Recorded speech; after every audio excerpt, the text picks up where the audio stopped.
کہ وہ ویسے ہی بہت ڈرپوک ہے، مگر جو اس کو کام ملا تھا اس سے وہ اور زیادہ ڈر رہا ہوتا ہے۔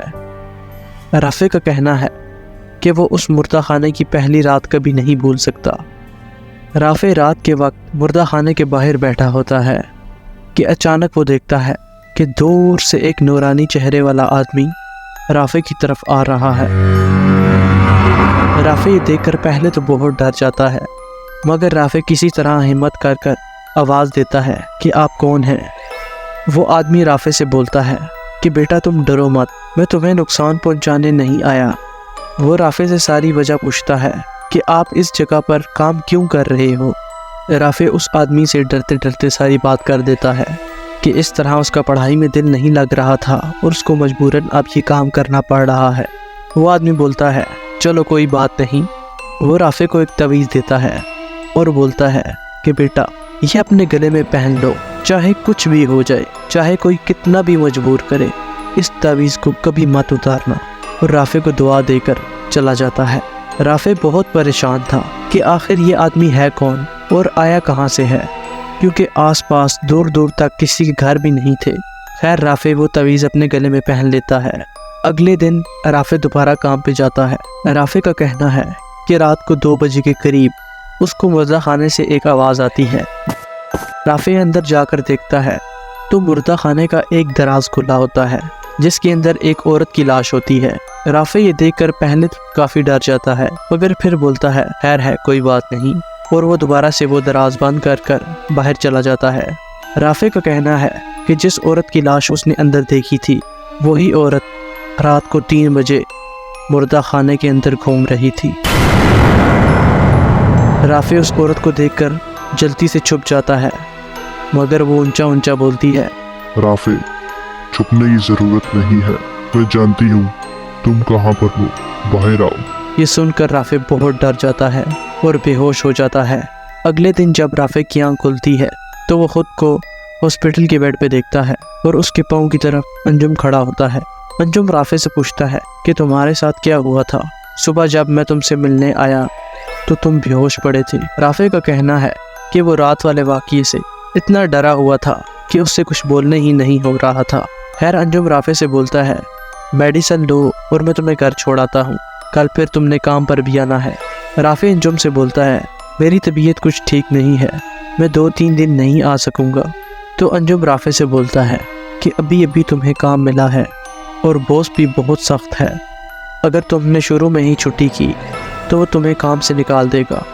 رافع بہت پریشان تھا کہ اب گھر بھی واپس نہیں جا سکتا اور اس خوفناک جگہ پہ پھر سے جانا پڑے گا۔ خیر انجم رافع کو اس کی خالہ کے گھر چھوڑ آتا ہے اور اگلے دن رافع پھر اپنے کام پہ چلا جاتا ہے۔ رافع کا کہنا تھا رات کے 3 بجے وہی عورت پھر سے مردہ خانے کے باہر گھوم رہی ہوتی ہے۔ رافع یہ دیکھ کر پھر سے چھپ جاتا ہے، مگر اس بار وہ عورت رافع کے قریب آ جاتی ہے اور بولتی ہے رافع بیٹا مجھ سے ڈرو مت، میں تمہیں کچھ نہیں بولوں گی، بس اپنے گلے سے یہ تعویذ نکال دو۔ رافع بہت ڈر جاتا ہے اور بولتا ہے کہ میں اس تعویذ کو کیوں اتاروں اور تم ہوتی کون ہو مجھے یہ بات بولنے والی؟ وہ عورت بولتی ہے دیکھو رافع تم اتار دو، میں تمہیں کچھ نہیں بولوں گی، اگر تم نہیں اتارو گے تو تمہارا انجام بہت برا ہوگا۔ رافع پھر سے منع کر دیتا ہے کہ میں یہ نہیں اتاروں گا۔ وہ عورت اونچی سی چیخ مارتی ہے اور غائب ہو جاتی ہے۔ یہ دیکھ کر رافع پھر سے بے ہوش ہو جاتا ہے۔ اگلے دن جب رافع کی آنکھ کھلتی ہے تو وہ انجم اور اس کے باس سے ملنے چلا جاتا ہے اور ان دونوں کو یہ ساری بات بتا دیتا ہے۔ انجم کا باس انجم سے بولتا ہے یہ بچہ ہے اس لیے ڈر گیا ہوگا، اور ویسے بھی ہاسپٹل سے ایک لڑکا چھٹی پر گیا ہے، اس کے آنے تک تم رافع کو اس لڑکے کی جگہ پر رکھ لو۔ رافع کا کہنا ہے کہ اس ٹائم وہ بہت خوش تھا کہ اس کی مردہ خانے سے جان چھوٹ گئی ہے۔ خیر رافع اگلے دن ہاسپٹل میں اس لڑکے کی کام کی جگہ پر کام کرنے شروع کر دیتا ہے۔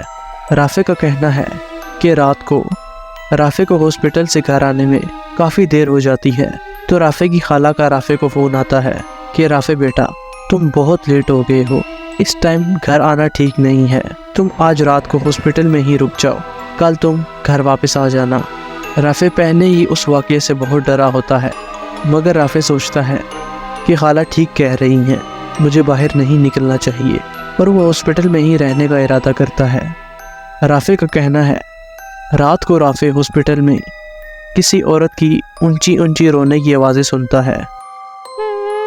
رافع یہ سن کے بہت ڈر جاتا ہے کیونکہ اس رات رافع کے علاوہ ہاسپٹل میں کوئی بھی نہیں تھا۔ خیر رافع ڈرتے ڈرتے آگے جا کے دیکھتا ہے کہ آخر یہ کون ہے جو اتنا اونچا اونچا رو رہی ہے۔ رافع دیکھتا ہے کہ یہ آواز آپریشن تھیٹر سے آ رہی تھی۔ رافع ڈرتے ڈرتے آگے بڑھتا ہے۔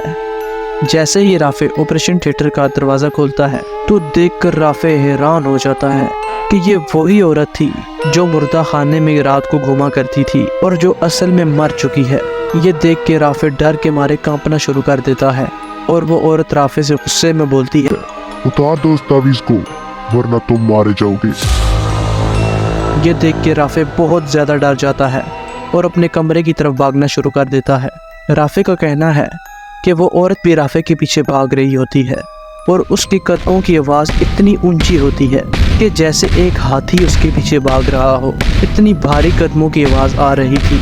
رافع جلدی سے جا کر اپنے روم کے اندر سے لاک کر لیتا ہے۔ رافع کا کہنا ہے کہ وہ عورت پوری رات بھر سے یہی بول رہی ہوتی ہے اتار دو اس تعویذ کو ورنہ تم مارے جاؤ گے۔ رافع کا کہنا ہے کہ فجر کی اذان کے بعد یہ آوازیں کچھ کم ہو گئی تھی۔ رافع صبح صبح انجم کو کال کرتا ہے اور اس کو ہاسپٹل بلاتا ہے۔ کچھ ہی دیر میں سارا سٹاف بھی آ جاتا ہے۔ رافع ان کو ساری بات بتا دیتا ہے تو اس سٹاف کا کہنا تھا کہ اس عورت کی تو کچھ دن پہلے ہی موت ہوئی ہے، یہ عورت رات کو تمہیں کیسے نظر آ سکتی ہے۔ خیر رافع اب انجم سے بولتا ہے کہ مجھے کام نہیں کرنا، مجھے اپنے گھر واپس جانا ہے۔